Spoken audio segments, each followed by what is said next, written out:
What up? Glad to be Mr. here. Shaman Jacob Chansley. I'm not supposed to talk to you. No one's supposed to talk to you. Remember, you're supposed to be a very dangerous man.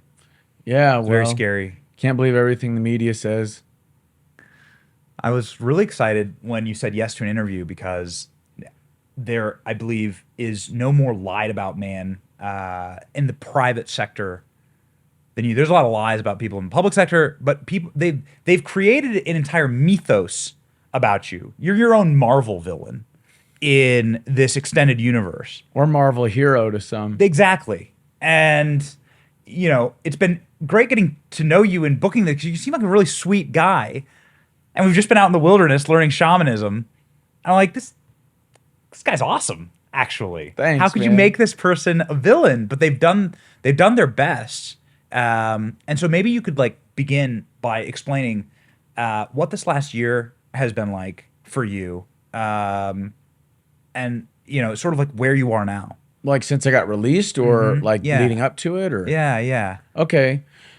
Well, while I was in prison, I had to kind of fight this stigma for like the first week or two that I was somehow a racist, white supremacist Trump supporter. But all it took was for, you know, the people of color, minorities, you know, blacks, Mexicans, Asians to talk to me for 5 minutes to realize this guy's not racist. And this guy's nothing like what we thought he was going to be. So wait, even the prisoners?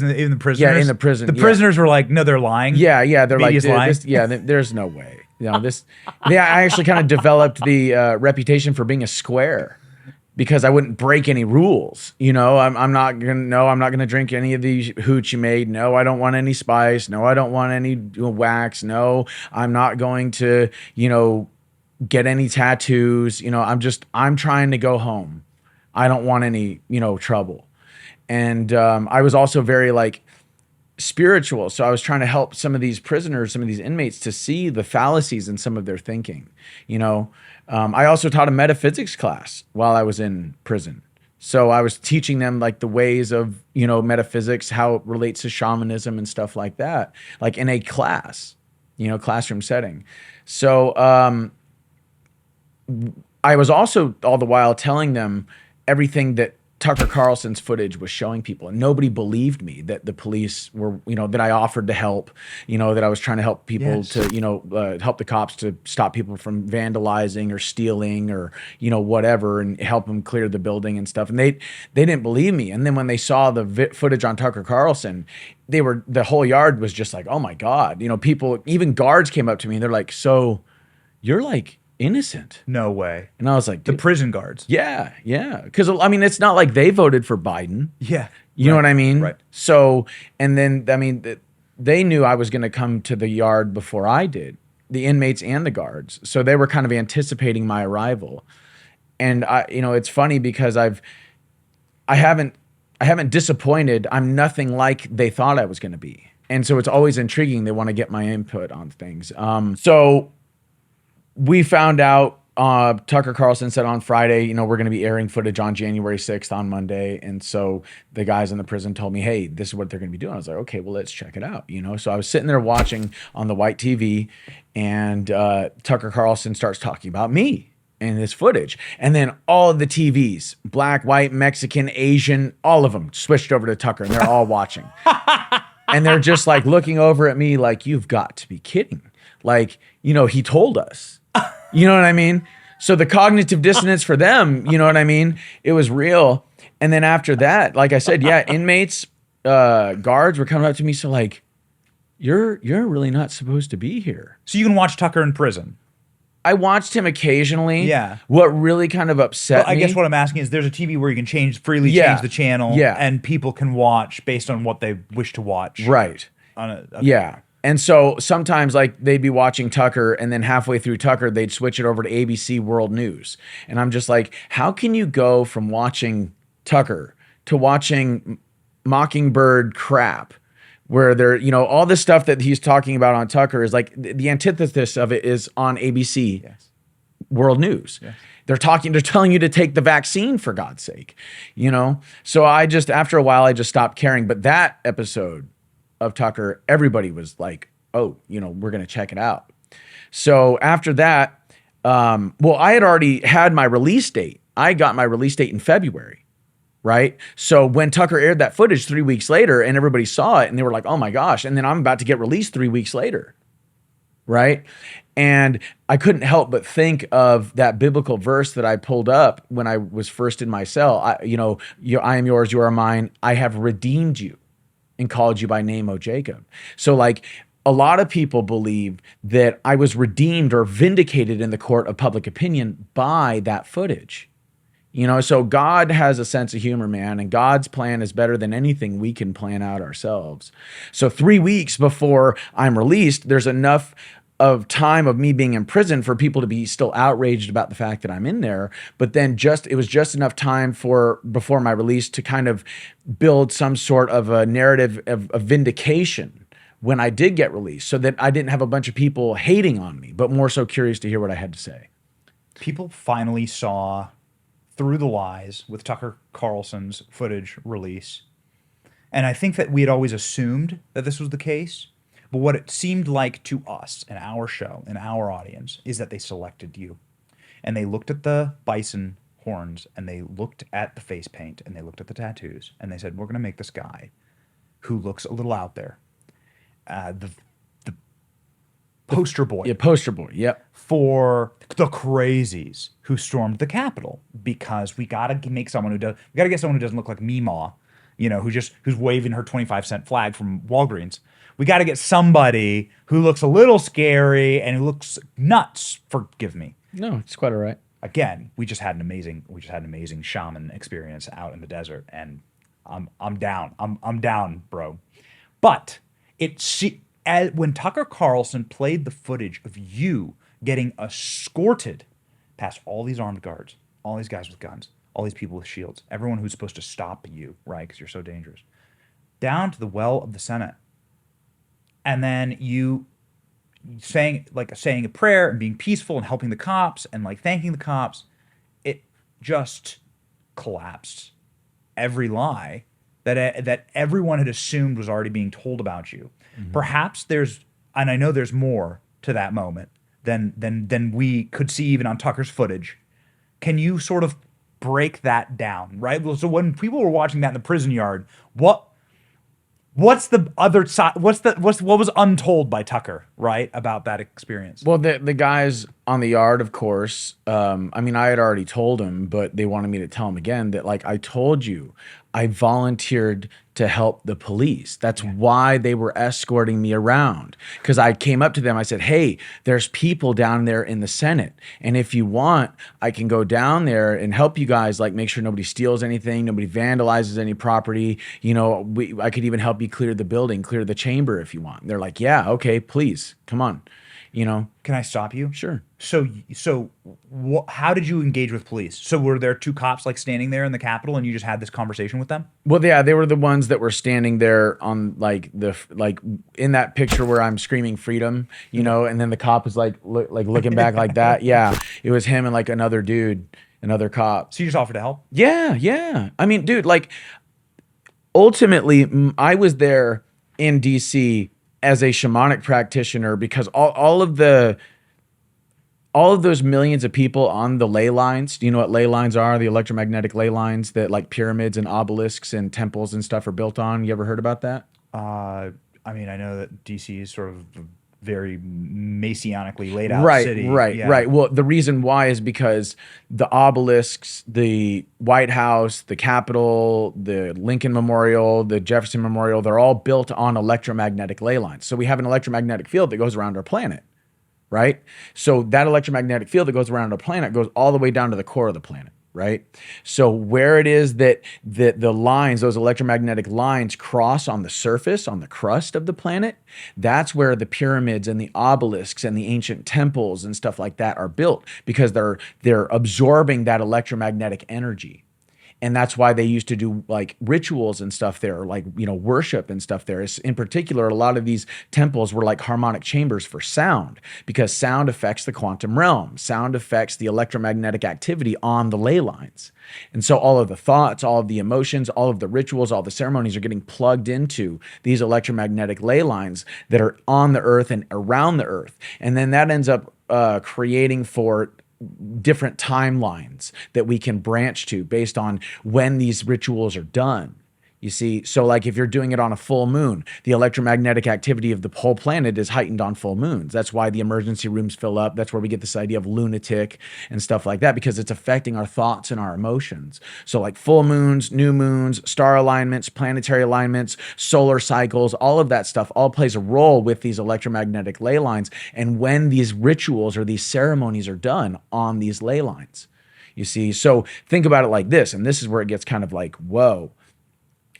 All of these buildings in DC, as well as all of the state capitals all over the country, they're all built on ley lines, okay? Now, there's people in these buildings that are writing law, right?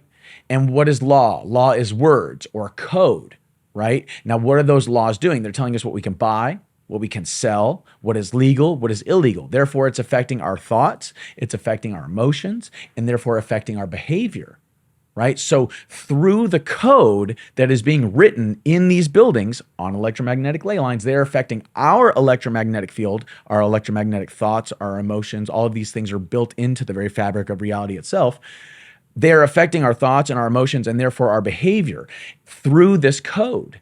And what they're actually doing, if you think about it, is because they are beholden to, like, for example, in the deep state in DC is beholden to corporations and banks and corporate interest and banking interest on an international scale. What they're doing is they're writing codes that favor the corporations or the banks, and therefore less than 1% of the population, not the people. So it's kind of like a computer virus. A computer virus can go in and mess up the algorithm, mess up the code of a computer, and divert all of the energy that's moving through the computer to less than 1% of the computer's circuitry, therefore slowing down the computer. So all of our time, all of our energy, all of our money, all of our work and effort is going to serve less than 1% of the population through this code. And meantime, we're debt slaves. The earth is being destroyed. Resources are being monopolized. Human beings are being trafficked. Yes. You see what I'm saying? So like the effects of this bad code are very real. So coming back to DC. So when I showed up on January 6th, my main intention was to ensure that as there's millions of people amassing on the ley lines, that it was the most peaceful, loving, high vibration thoughts and emotions being plugged into the grid system.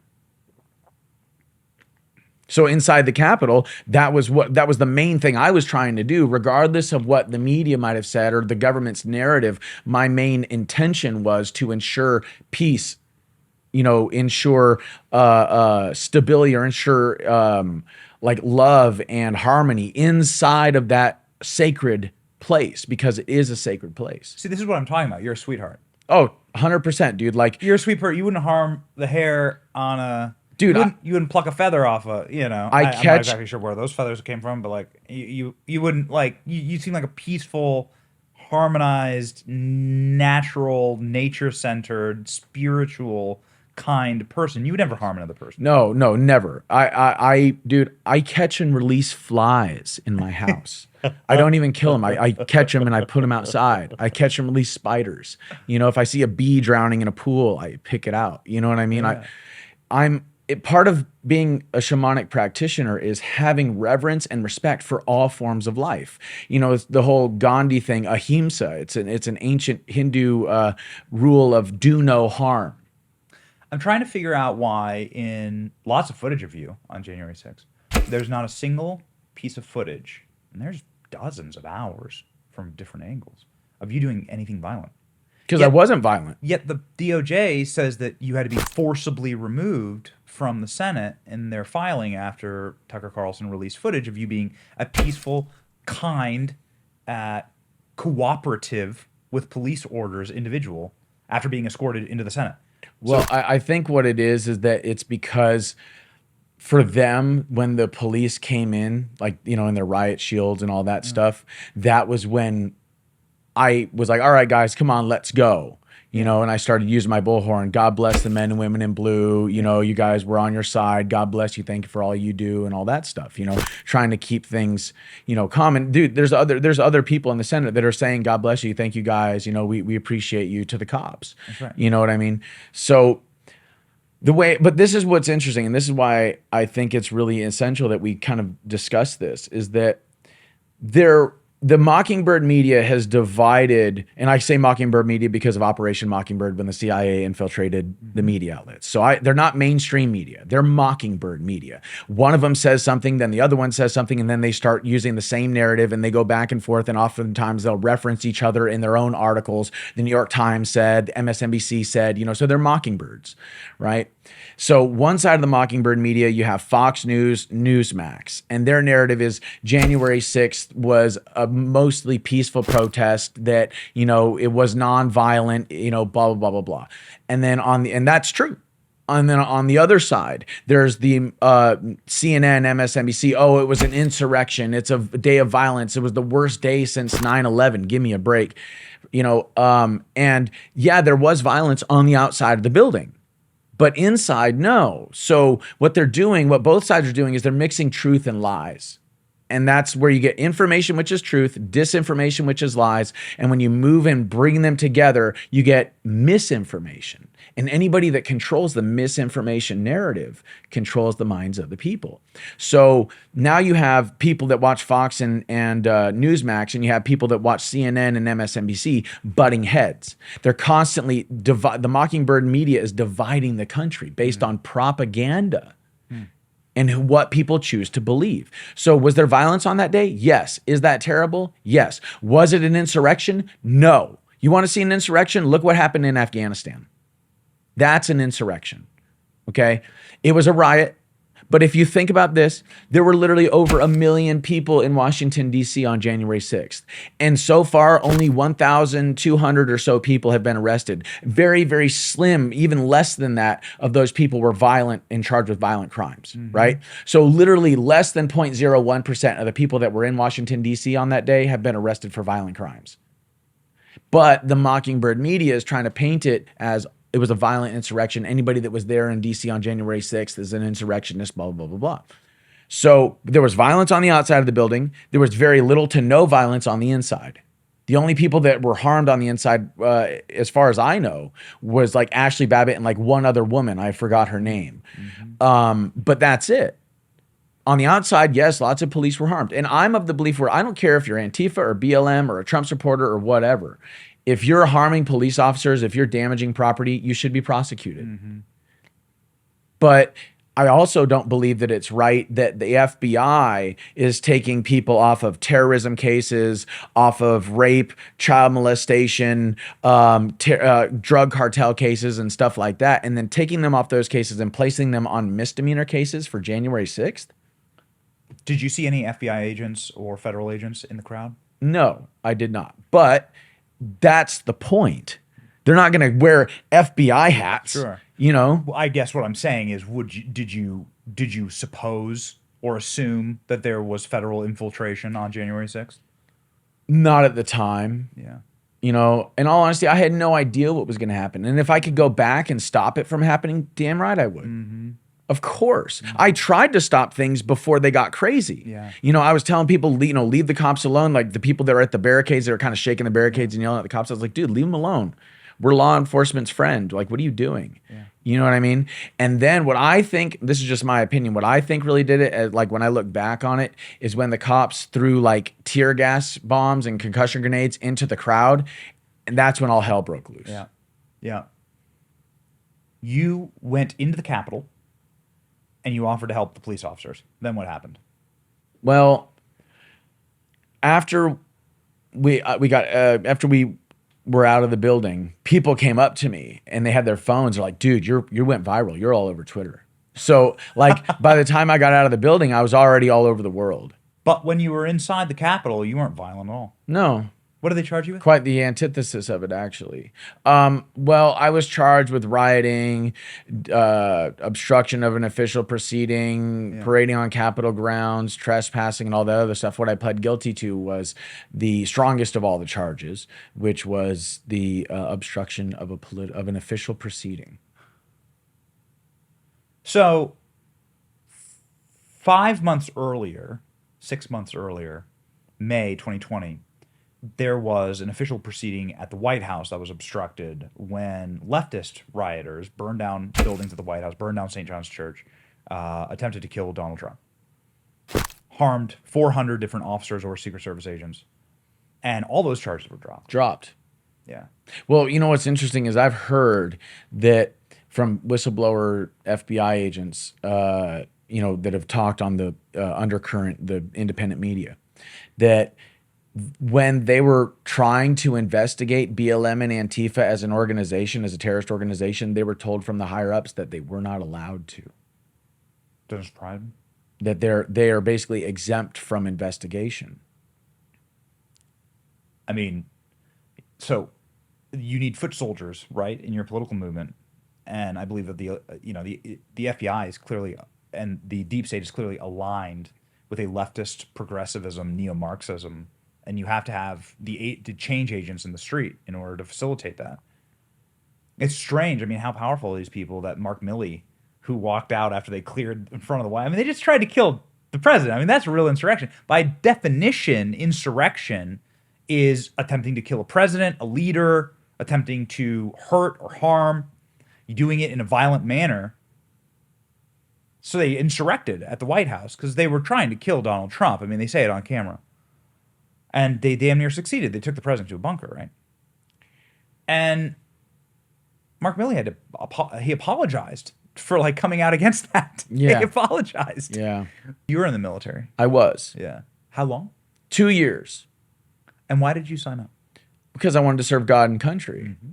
But the funny thing is about the military is it's a whole lot more glamorous on the outside looking in than the inside looking out. And after a while, you kind of come to realize, like, you know, there's some really dumb people in charge. How did you make it?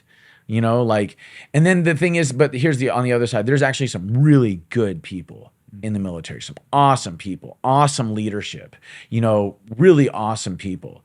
And they make it better. They make it, you know, they make all the difference. Stephen Sund is out doing interviews with Tucker, saying that he called and called and called. No one picked up. Nobody tried to defend the Capitol. That there were feds everywhere. Feds were crawling, crawling everywhere was his own terminology. And at some point, it seems like you were set up, right? Like, it seems like this was an entrapment plot designed to flip a narrative, right? The same way that if Donald Trump had lowered the gates at the White House, it would have flipped the narrative forever. There would have been no defense, right? That they burned down the White House. This seems like an entrapment plot. And Tucker's footage of you, obviously, Tucker's report on all of this, it's not what we think. It's all been a lie in order to facilitate a narrative that has been very, very helpful to the progressive left. Do you see that as, do you agree with that? Do you agree that you were set up on January 6th?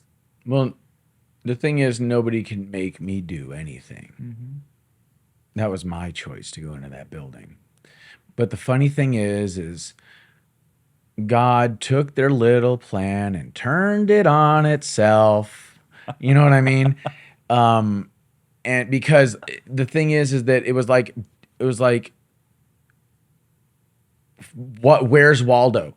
You know what I'm saying? Like, I was Waldo, and it and everybody was kind of tracking me, and because they made me the straw man for that day, the poster boy, and then they painted all of this narrative kind of around this shock and awe campaign that they used my image as like the backbone of. And then when that footage came out, it's like that whole thing just fell apart. And I find it very difficult to believe that the J6 committee, for example, didn't comb through all of the footage from that day to see what it is that I did so that they could find something damning. I find it very difficult to believe that they didn't see the cops escorting me around the building. You know what I mean? I find it very difficult to believe that they didn't look and see the situation and go, well, dang, we just have to use this picture. Right? And now we find out that Trump has subpoena power, and lo and behold, all the J6 committee's evidence it's gone. Why? You know, Mike, the question I keep coming back to is, what would evidence of government corruption look like? What would it look like? Would it look like deleting 33,000 emails and no no justice, no charges? Would it look like 10% for the big guy? Would it look like foreign proxy wars that act like money laundering machines? Would it look like foreign wars that place public money into private hands? Would it look like erasing or deleting a bunch of evidence that was collected and then was used to weaponize against the people or against Donald Trump? Now he can't use it for subpoena power. What would evidence of corruption look like? You know what I mean? Would it look like being able to shoot a sitting president in broad daylight on live television and then brushing it under the rug like what happened with JFK? How long has this been going on? I mean, JFK was talking about a tightly knit, highly efficient machine a long time ago. Combines military, diplomatic, scientific, economic, and political operations. He also said, we are opposed around the world by a monolithic and ruthless conspiracy that relies primarily on covert means for expanding its sphere of influence, on infiltration instead of invasions, on subversions instead of elections, on intimidation instead of free choice, on guerrillas by night instead of armies by day. Look what happened with Antifa and BLM. Guerrillas by night, no armies by day, right? So if we look at that speech and even just that little bit of dialogue, that little bit of the monologue, it's like very telling when we bring it to today and say, oh my gosh, like how long has this been going on? And how bad have things really gotten?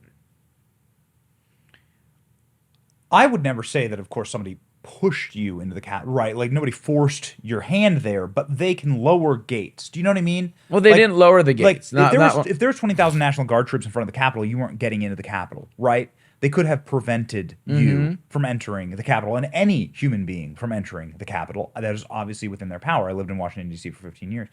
And this is like they can. I'm sorry to hear that. They can lock down. Well, not anymore, thank God. Not anymore. And I want to get to that. I want to get to how satanic the city has become because there's dark energy in that place. It needed a lot of shamanism in Washington.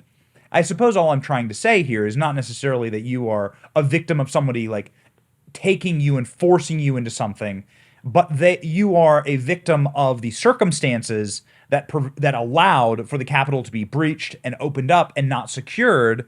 And we know for a fact, this is like just a known fact, that Nancy Pelosi did not pick up the phone call for 80 minutes. Right. 80 minutes when she could have instantly ordered the Capitol to be locked down. Nothing happened. Yeah. And those cops were left alone. Like 20 cops were left out there with hooliganism, obviously, that both you and I decry. Clearly, never ever hit a cop, never punch a cop, never fight a cop. But in a situation like that, clearly, like things go sideways, and it seems as though that you are a victim, and actually were a chosen figurehead, poster boy, because they needed somebody who looked a little scary, shocking. Yes, a little scary for their narrative. Meemaw with the little American flag doesn't quite fit the narrative. Right. Yeah. Yeah. I don't see myself as a victim. I refuse that label.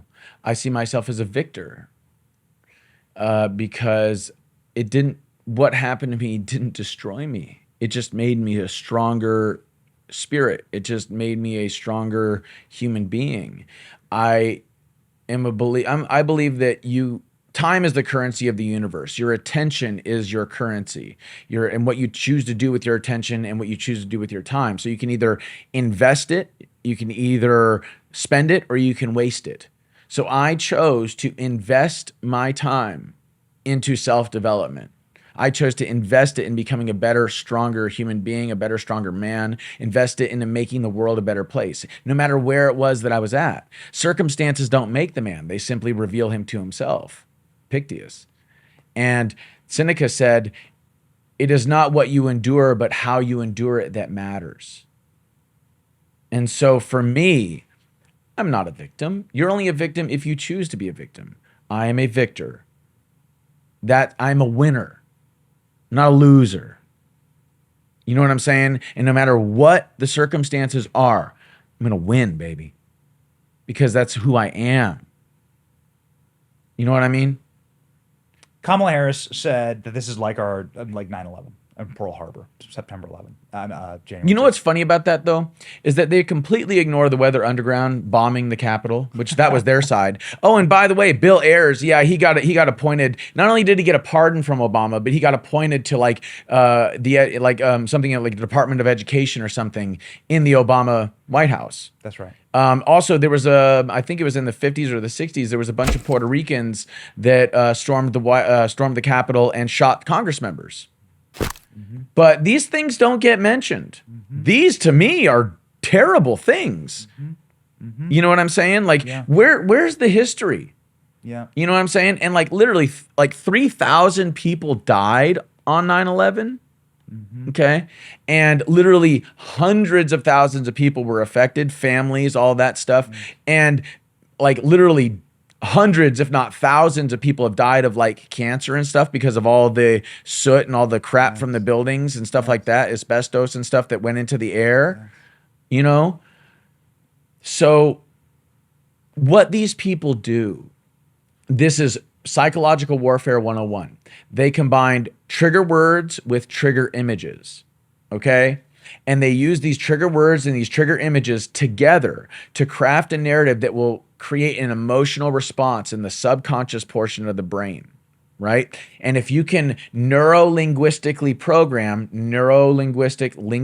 language, program the neurons in the brain, in the subconscious portion of the brain, then you can end up affecting a person's conscious perception of reality. So trigger words and trigger images are used, combined together to create an emotional response that programs the subconscious portion of the brain so that they can then control how people see the world consciously. You see?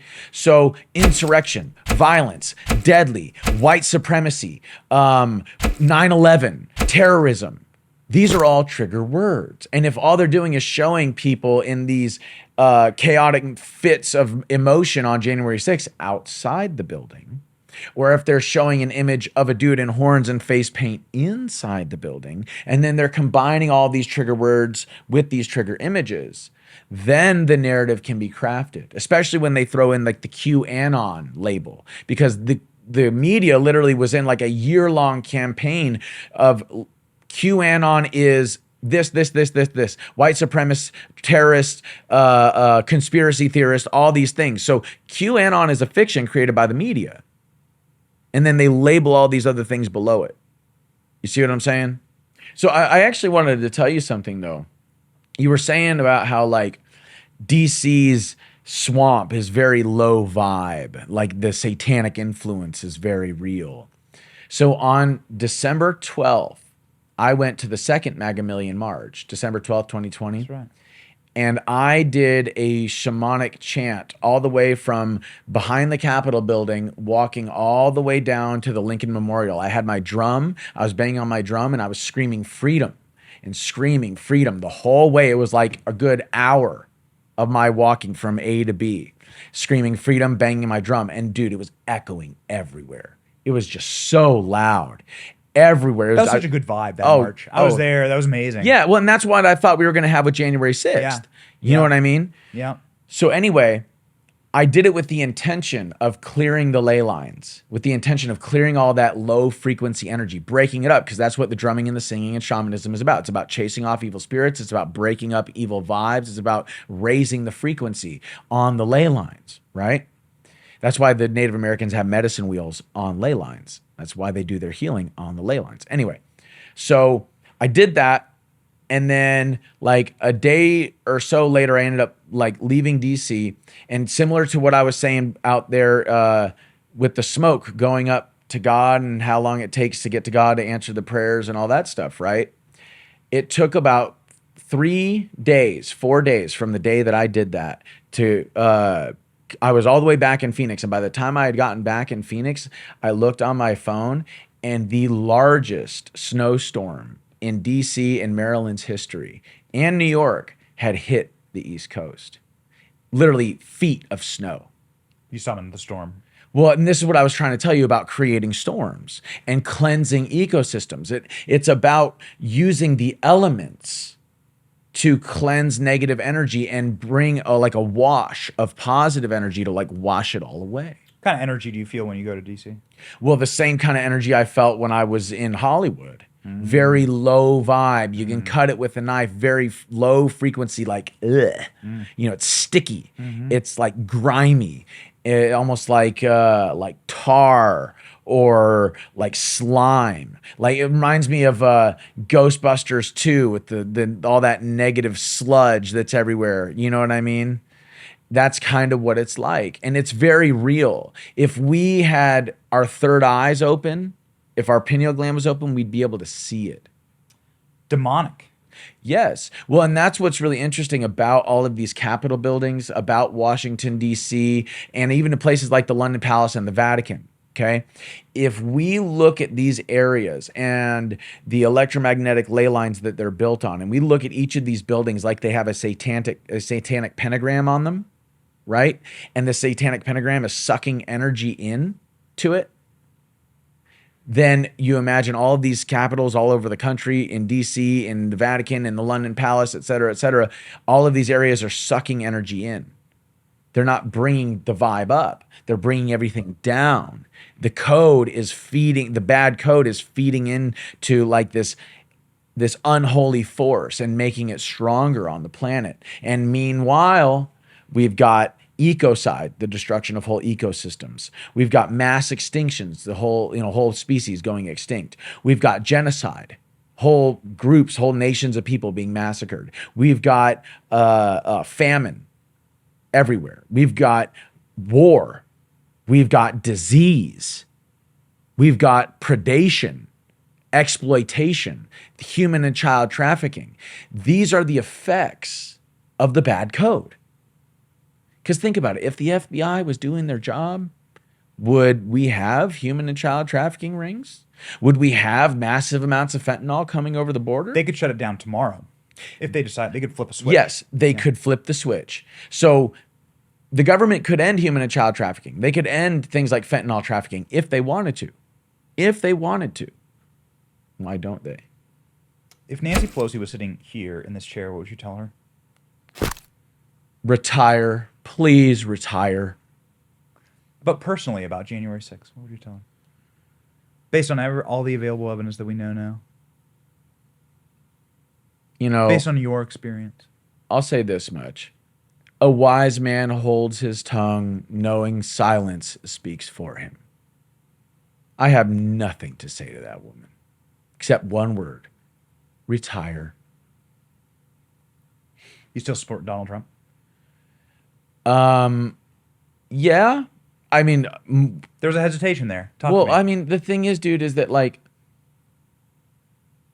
well, first of all, I definitely don't support DeSantis or Vivek or Chris Christie or Mike Pence. You know what I mean? Like all those people are clowns, you know?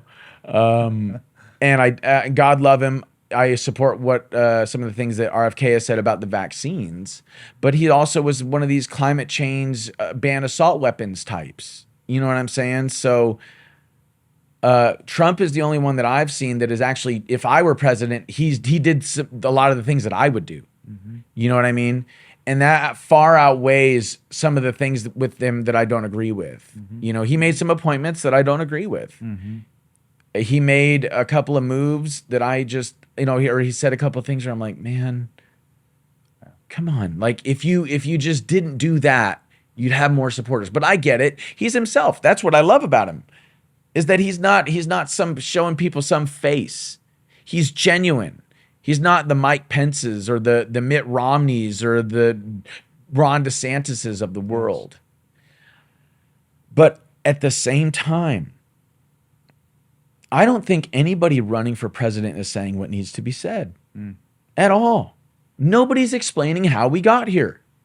Nobody's thinking like centuries ahead. Everybody's just, oh, the next election, no. See, in the Native American tradition, they have this thing where like they say, okay, whenever they get at a crossroads, they say, how will our decision now affect 7 generations from now?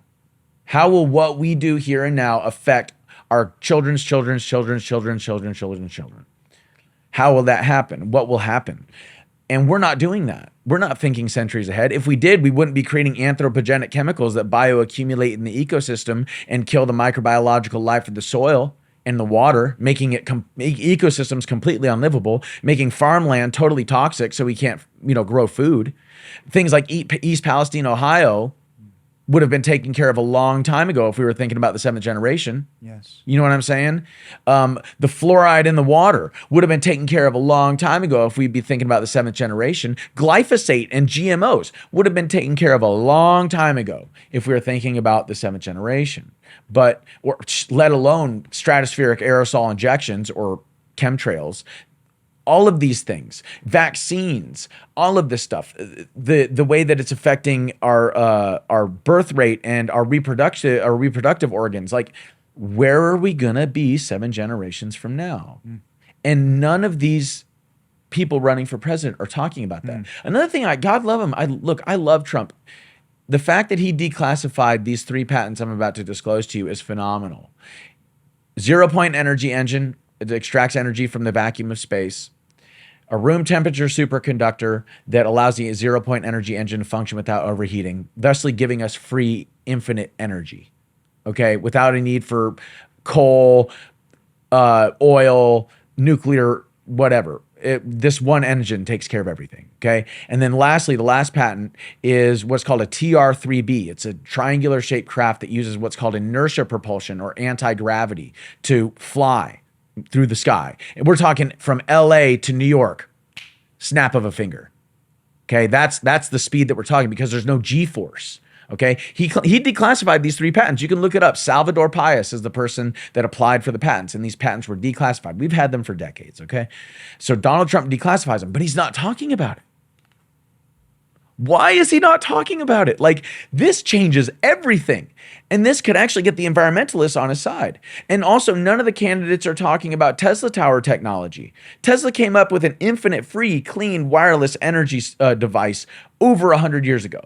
And JP Morgan, the Rockefellers, the Rothschilds, all these people that are currently in charge of the system that we have now were the ones that stopped it from going public. We're the ones that sabotaged Nikola Tesla's work. And here's the cool part.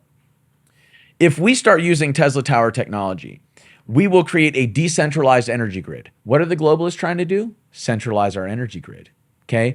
It would also create a decentralized communication grid because you can actually use these towers to use the earth to communicate all over the planet. So there's no need for satellites, cell phone towers, Wi-Fi, all that goes out the window. So what are they also trying to do with the Ericsson report? You familiar with the Ericsson report? Ericsson, the corporation Ericsson that controls it's a global telecommunications company that controls all of the communications on the planet.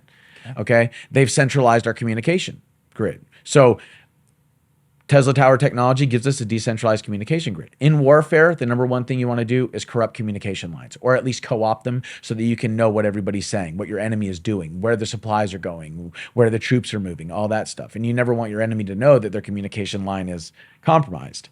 You see, so the fact that we have a centralized communication grid, you need to look into the Ericsson report. Okay, Ericsson is I believe it's a Wallenberg corporation out of Sweden, and because they are not based in the United States, they are not beholden to the Constitution. Okay, Tesla tower technology will also give us renewed forms of agriculture. You can actually use these frequencies that would be coming from the towers to stimulate the growth of plants. Keep out pests so we don't need pesticide. You could also use it symbiotically with things like what are called bioremediating fungus that eat toxic chemicals and convert them into organic material. So things like East Palestine, Ohio, done, taken care of. No problem. The fungus will eat it. It'll all go back to good. As long as you use these frequencies and the fungus together, the fungus will grow exponentially and just eat all this stuff up. Okay, you can also use it to purify water supplies. Okay, you can also use Tesla tower technology and the electromagnetic ley lines that they're built on as a form of like electromagnetic highways. So we don't need to build roads and the stuff the chemicals that are in the roads, all that stuff is in our water.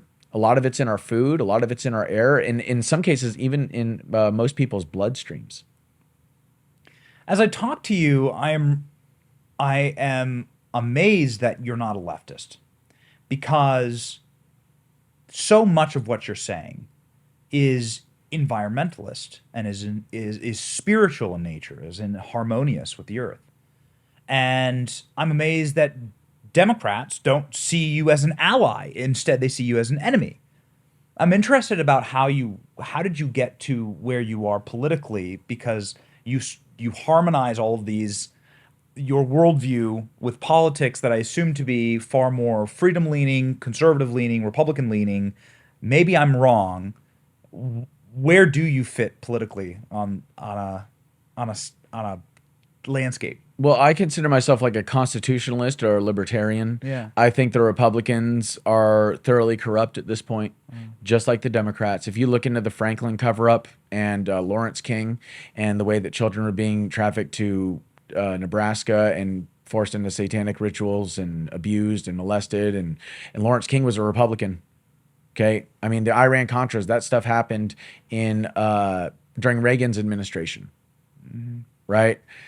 George W. Bush was a Republican.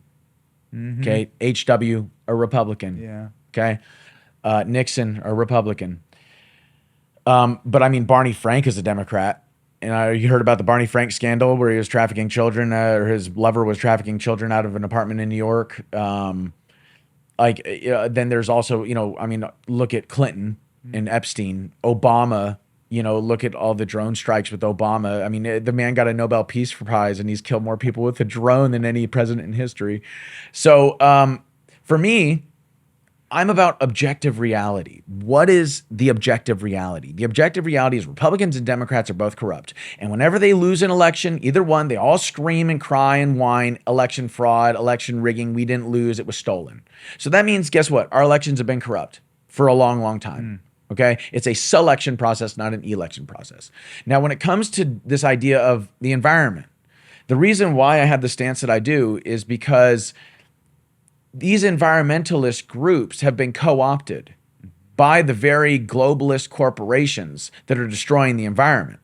And so that's why they're putting out this myth of carbon emissions, because then it will allow them to centralize the energy grid. It'll allow them to centralize and control our energy consumption, right? But these environmentalist groups are trusting the very corporations that are causing all of this ecocide and all these mass extinctions through the chemicals that they produce, which they're called anthropogenic chemicals or man-made chemicals, okay? And these anthropogenic chemicals do something called bioaccumulation in the environment because they don't biodegrade for thousands, if not tens of thousands of years. The layman term is forever chemicals. Okay, so these forever chemicals of a plethora of different kinds are making their way into the water and into the soil and into the air, and they're just killing all the microbiological life everywhere. Okay, now that microbiological life is the basis for all macrobiological life, for all ecosystems. Without that microbiological life, plants don't grow. You see what I'm saying? And we need plants to eat. You see what I'm saying? Without the microbiological life in the water, water isn't purified, so we can't drink it. Okay, so these environmentalists are trusting these same corporations that are producing all of these chemicals and destroying the environments to somehow save them from carbon emissions. When the thing is, these same corporations have been hiding this very real solution, Tesla Tower technology, for over 100 years that would set everybody free, that would allow us to clean up the environment, that would change everything. And that's why we don't know about it. You seem like a bigger environmentalist than most environmentalists. Well, Like, because I practice, I actually care about the environment. I'm shamanism, bro. We're one with the environment. We the bugs, the bees, the birds, the trees, they're all our friends, man. And I'm going to tell you something. If I come out of the forest to start becoming a spiritual activist, there's a pretty darn good reason. Okay? And I have come out of the forest. I was doing my own thing for quite some time, walking the shamanic spiritual path. And then the government and COVID came knocking on my door, telling me I'm not essential. I have to stay inside. Lying every single day in the Mockingbird media. The CDC and the WHO telling me how to live my life. The collapse of the banks, the currency, and the riots in the streets. Eventually, it's like, okay, you know what? Y'all are pissing me off, and now you're coming to my door with it. That's right. You know what I'm saying? So it's like, okay, It's the meme. Who radicalized you? You did. Right. You did. But the thing is I'm not a radical. Right. I'm a rational. Right. I'm being rational. Yes. If we don't do something now, what will happen 7 generations from now? Where will our children's children be? Where will they be? They will not live in a world where food is abundant, where clean water is abundant, where they're living in a country that's free. So this is why I advocate so much for Tesla Tower technology. It's also why I advocate for Dr. Rife. That's R-I-F-E, Royal Raymond Rife. He was working with Tesla on using frequencies to help heal the body and to rid the body of disease. So similar to how you can destroy a wine glass with sound and frequency, you can destroy cancer cells or viruses or bacteria or parasites with sound and frequency. And so if you look into the story of Tesla and Dr. Rife, and you look into the inventions that they created, you're going to find 3 things. Number 1, you're going to find corruption at its inception here in the United States. The people that did it and how it is that they suppress these inventions because they're trying to monopolize all of our resources and all of our labor. Okay. Number 2, you're going to find out all of the wonderful things that these technologies that were suppressed could do for humanity and how they could set us free. And number 3, in order to understand how this technology works, you have to understand energy, frequency, and vibration. And Nikola Tesla said, if you want to understand the secrets of the universe, think in terms of energy, frequency, and vibration. So the most important part of understanding these men's stories and their technologies is that there's a spiritual element to it. Because as you look into these things and as you understand these technologies, the secrets of the universe unfold before you. Right? Now, the deep state. This is something I covered with Knowles, and I think and this is part of the reason why I'm somewhat upset with everybody that's running for president, because everybody's, oh, we're going to get rid of the deep state. We're going to get rid of the deep state. Oh, the deep state this, the deep state that. It's like, okay, well, what is the deep state then? Right. Because at this point, it's just a boogeyman. At this point, oh, I'm going to save you from the boogeyman. Just give me your money. Give me your vote. I'm going to save you from the boogeyman. So I can explain what the deep state is quite quickly. And this is why I question the legitimacy of these people as candidates. Not so much Trump, but a lot of the others. The deep state is the bureaucracy. So the founders split up all 3 branches of government because they believed that real tyranny was when all 3 branches of government were combined into a centralized power. Legislative, executive, and judicial, all owned and controlled by the same force, the crown, right? Okay, so they created a government that divided these 3 into checks and balances, separation of powers, blah, blah, blah, blah, blah. So the founder's definition of tyranny is a centralization of all 3. So the bureaucracy, number 1, has these bureaucratic agencies have the power to, quote unquote, regulate commerce. So they write regulations for which we have to obey. Okay, and in a sense, they're writing law. Okay. Number 2, they have a law enforcement apparatus within each of these bureaucratic agencies that enforces these regulations, that is unbeholden to any other form of the federal government or any federal law. They are underneath the bureaucratic agency.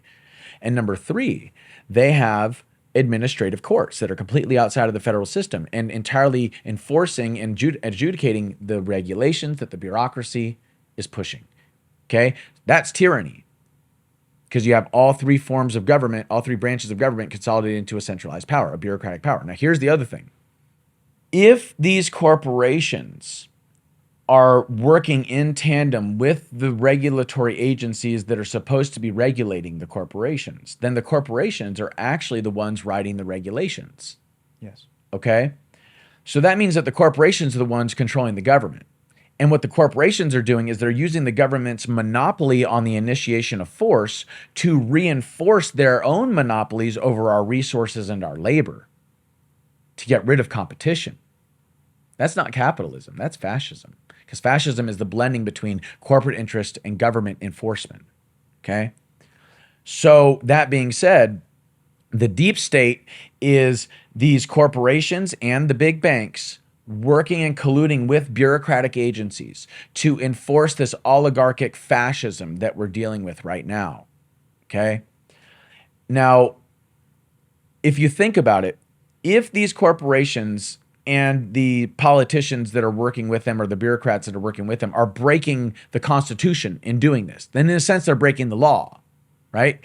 So if the people writing law and enforcing the law are the most frequent law breakers, then we kind of have criminals writing and enforcing laws that are for themselves and only themselves and subjugating everybody. In that sense, we're not even living in a fascism or an oligarchy. We're living in a weird, strange form of anarchy because there is no real rule of law and order because there's a two-tier system. These people over here can break all the laws they want. And if you try to expose them, then they use all these apparatuses to go after you. That's weird. That's like I said, it's anarchy because there's no real law and order, you know? So how do we fix it?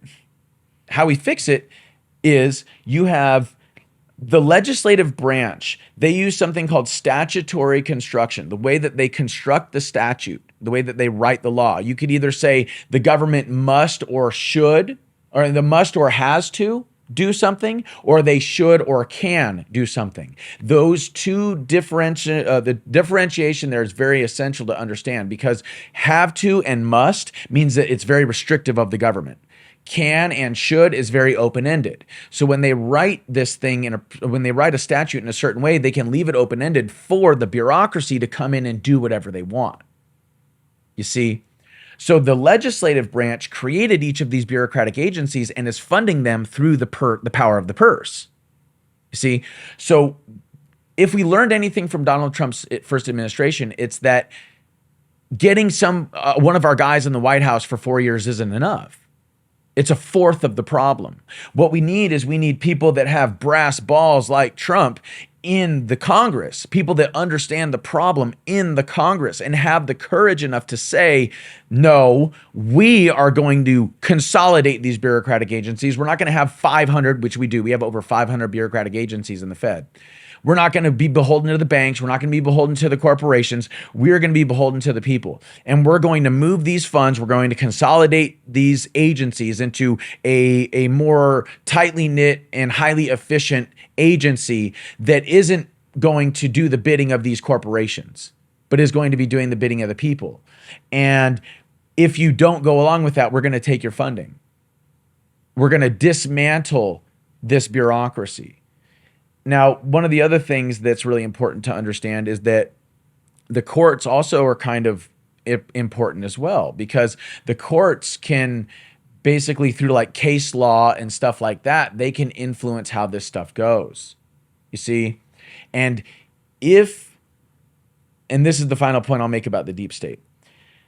If the president is able to appoint people like Fauci, which Fauci was appointed by Reagan, okay? If the federal agencies are filled with people appointed by the president, and you corrupt the president, and then you've corrupted the Senate and the House, because these appointed people have to go through the Senate and the House to become verified in their bureaucratic roles, then you corrupt president after president after president and Congress after Congress after Congress. Then you can begin to appoint all of these people to the heads of these agencies that are a part of this much larger corrupt apparatus. And these people at the heads of these agencies stay in power for far longer than the elected officials that appointed them. Yes. You see? And so then from the top down of these bureaucratic agencies, they can start placing people in these lower positions that serve them in their agenda. And then they stay in power for far longer. So from the top down, all this stuff can be corrupted. And then the corruption grows exponentially in the bureaucracy. And then the bureaucracy ends up controlling the presidency and the Congress, because they're the ones that have the intel. They're the ones that have the power to investigate, et cetera, or not investigate. You see? The ghost in the machine. Yes, yes. And it is a soulless machine. And it eats people alive. Are you ever going to run for office? I hope not. I don't like politics. I'm a spiritual activist, not a political one. And the thing is that if I can explain this to people, and this is what the shaman does, by the way, the shaman looks at reality and sees it objectively and then comes to the tribe and says, hey, just letting y'all know, y'all got this wrong. this is actually the way reality is. That's part of like why I do the makeup and the face paint. It's a form of Hyoka shamanism, and it's like we're like the Hyoka dresses in strange ways that is shocking to the cognitive system.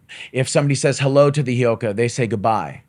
Somebody says goodbye, they say hello, because it's a matter of changing and shifting the perspective. And then the Hyoka shaman can then delineate the way that people's cultural perception of reality is flawed and give them a new view. So, I mean, dude, do you really think that People love to vote for political prisoners. Well, You're I a know, political prisoner. I know, but like, People love Nelson Mandela story. oh, right. And look, the only way I would ever do it is if there was such a demand for it. Is if people are like, dude, I'll pay the $100,000 for you to run for president. I will make sure in my state that we collect all these signatures. They don't make it easy on purpose. You know what I mean? And I don't, in all honesty, I really don't want to do all that paperwork. That sounds terrible. What I'd rather do is hold everybody that's running accountable, because if they can't say it and explain it as simply as I have, then that contrasts their legitimacy. Then they're not really there for you. They're not the American people's people. They're not the American people's representative. They're the representative of something else that is clearly, I don't want to say nefarious, but it certainly isn't legitimate. And if it's not legitimate, then what are you doing? Why do you want to be president? Who wants to be president? You know what I'm saying? Like, Washington didn't want to be president. The only reason why he was president was because everybody was like, no, dude, we need you to be president. And that would be the only thing that would cause me to run for office. It was like, no, dude, we need you. We really need you to run. And then I'd be like, fine. You know? You have a lot of support. I hope so. Yeah, yeah. Have you seen some of the memes? I have. Some of them are delightful. I think my favorite one is I don't always go into the Capitol, but when I do, 7 cops open the door for me or something like that. You know, the most interesting man in the world. Yeah. You like the memes.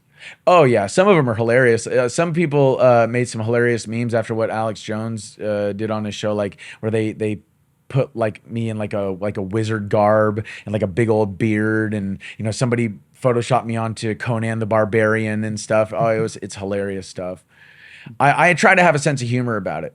You get any ladies slide into your DMs? Yeah, but none that have like really turned my head. And I have very strict standards. They have to impress me. They have to impress me, and that's hard. I want them to stimulate my mind. Looks is important. It's very important. But if I'm not attracted to her heart, if I'm not attracted to her mind, next. You're single. Yes. Mm-hmm. And of course, I like strong females. Not like, like bodybuilder strong, but I mean like mentally, emotionally, spiritually, independent. I like a woman that thinks for herself, has her own opinions, has her own beliefs, doesn't just go with whatever I think. I want her to be able to stimulate my mind. I want her to be able to get me thinking. You know what I mean? I want to be attracted to not just her body, but to her mind, to her heart, her soul. That's what I'm waiting for. Do you think that woman's out there? Oh, I know she is. I can feel her in Really? the ether. Oh, yeah. You're on a timeline trying to find her. Well, Or are you going to find each other? yeah, I'm on the timeline where we find each other. At least I'd like to think so. Yeah. I'd like to hope so. I've been single for a long time, over 5 years. You're a popular guy. There's photos of you everywhere. You have your shirt off. You've been working out. Come on, man. You're a catch. But my priority is saving the world. Yeah. Saving humanity, not getting laid. Because if that becomes your priority, bro, you're going to end up messing up somewhere. Mm-hmm. You know what I mean? My mission is one from God, and you don't screw that up. Yes. You don't. And I've been so blessed. I don't want to lose God's blessing over getting laid. And I don't want to sacrifice the freedoms and the security of the seventh generation so I can, get laid. No, that's so wrong. You want children someday? Of course. I want a lot of kids, actually. I want a lot of kids. Mrs. Shaman, mini shaman. Yeah, dude, that'd be cool. I'm all for it as long as it's something that happens organically, something that God arranges. Yes. Because in my experience, man, like God's plan beats my plan every time. And it doesn't matter. Like I could be like, oh, this is what I want to do. God's like, no, this is what I need you to do. Whatever. And then at the end of, I do whatever God needs me to do. It's like, I get what I wanted and then some, you know what I mean? So it's like, well, all right. I'll keep it in my pants until you tell me to. You know what I mean? Don't incite an erection. That's what they always Schumer. say. Incited an erection. They all say. If they believe Donald John Trump incited the insurrection against the United States. Okay, so no woman has slid into your DM and incited an erection. No. Not yet. There have been some that have tried to, incite an erection in the shaman. Thirst trap. Yeah. Final question. I think this is important for all people. You went through some shit, man. You went through some shit. You don't have to say it, but I believe that you were entrapped. I believe that you were that what happened to you was deeply and abidingly wrong. You handled it like a champ. You're on the outside now. You seem super spiritually in tune and peaceful. You're like a very peaceful person. And people are going to watch this and go, man, I haven't gone through stuff like that, but I'm going through some bad stuff right now. How did you get through the struggle of the last few years? What is it that centered you? What advice can you give to people that are struggling right now?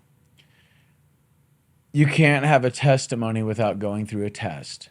And if God can't trust you with the little things, then why would God trust you with the big things?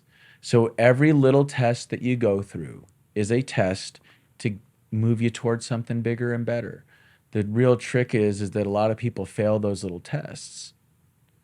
So I would say that faith is essential. Like Christ said, lay not your treasure where moth and rust doth corrupt. And think of the birds of the air. They do not reap, they do not sow, and yet our Heavenly Father feeds them. Will He not all the more feed you? Are you not more important than they? Gandhi said, God gives us just enough light to see the next step in front of us. But in our ignorance, in our arrogance, we want to see 10 steps ahead, and we look up and we feel lost in the dark, when all we have to do is just focus on that next step. And that's what got me out of it. Was my thinking was, okay, how can I make a positive difference or a positive impact today? I'm not going to worry about what's happening later on. And that's one of the things that prison teaches you, is to be patient, because you have no control. And if the government's in control, you better believe it's going to move really freaking slow. You know what I mean? So you got to be patient.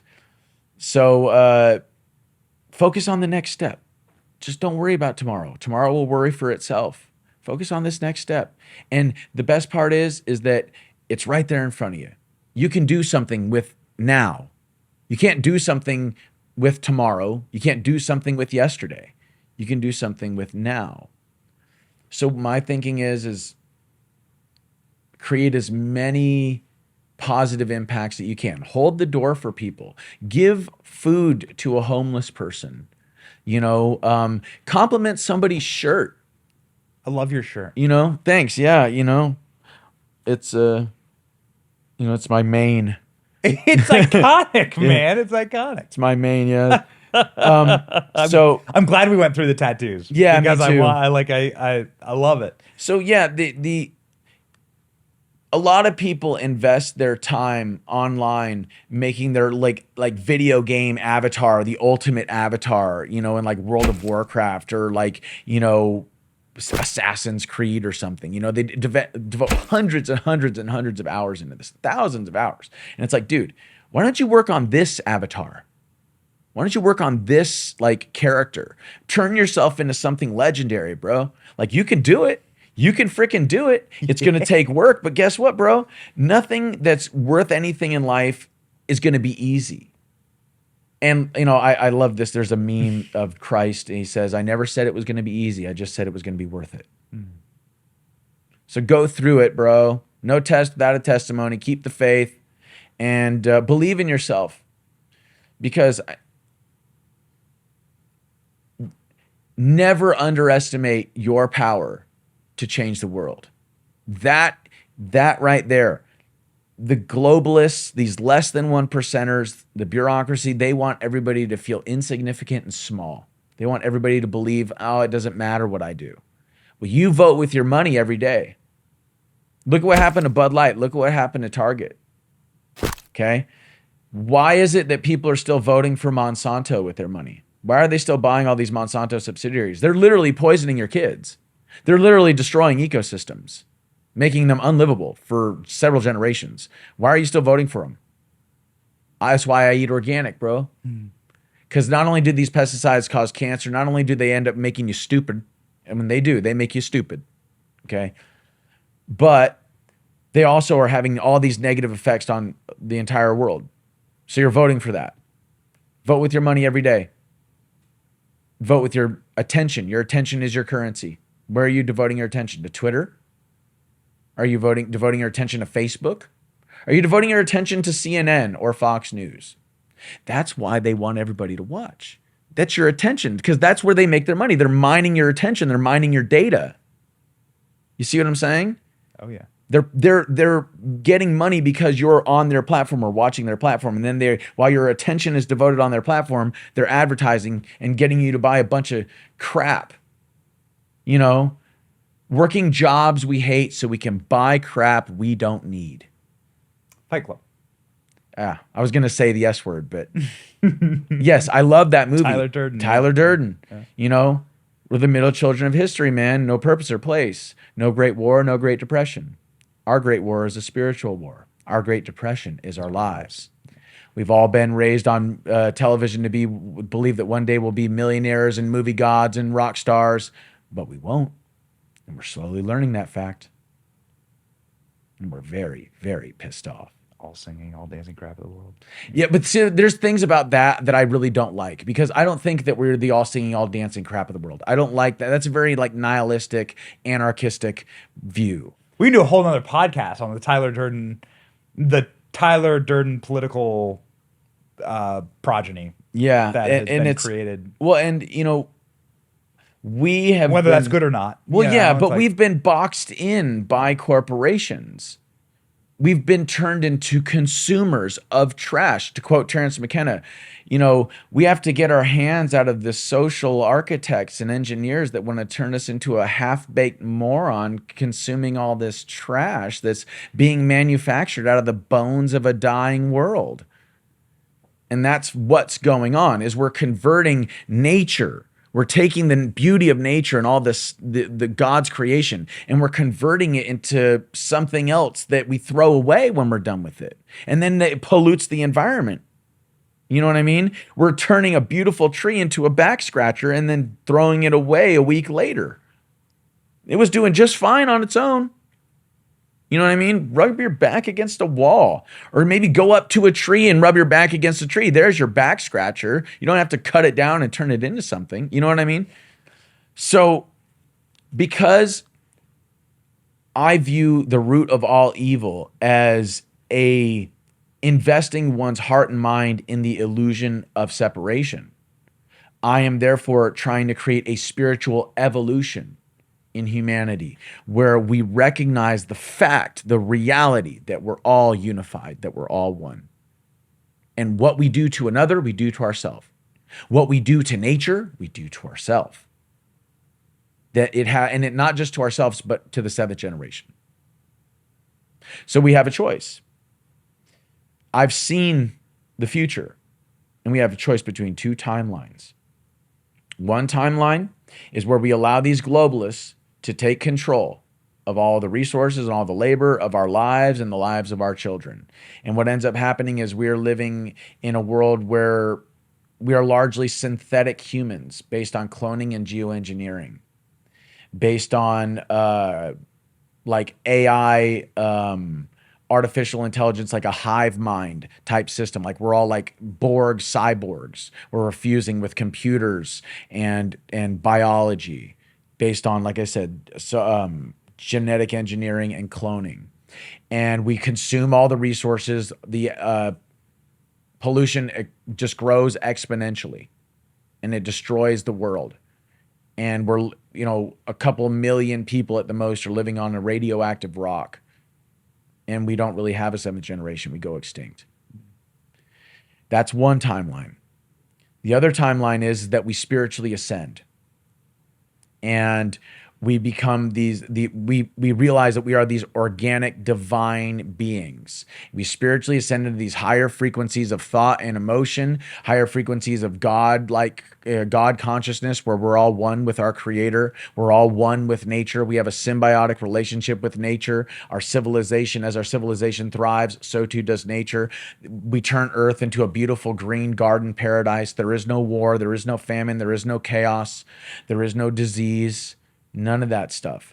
And we become the space-faring species that we were born to be. We start colonizing places like the moon and Mars and stuff like that. And we really start evolving, not just spiritually, but technologically. And we don't use these technological advances for war and domination, but rather for peace and liberation. Yes, enlightenment. Enlightenment. Yeah. And that right there, that's the reality I'm working toward, is that enlightenment reality. And I will give my blood, sweat, and tears to make sure it happens. And I've been doing so for over 10 years. This has been an enlightening conversation. Jacob Chansley. This is so awesome, man. Amazing. Amazing. Let's do this let's do this again later down the road and do just pure Tyler Durden talk. All right, We'll down. do like the deep dive philosophy of like, what did Tyler Durden teach an entire generation of young men? And is it good or bad? I'm all for it. Yeah. My man. All right. Thank you. Thank you, brother.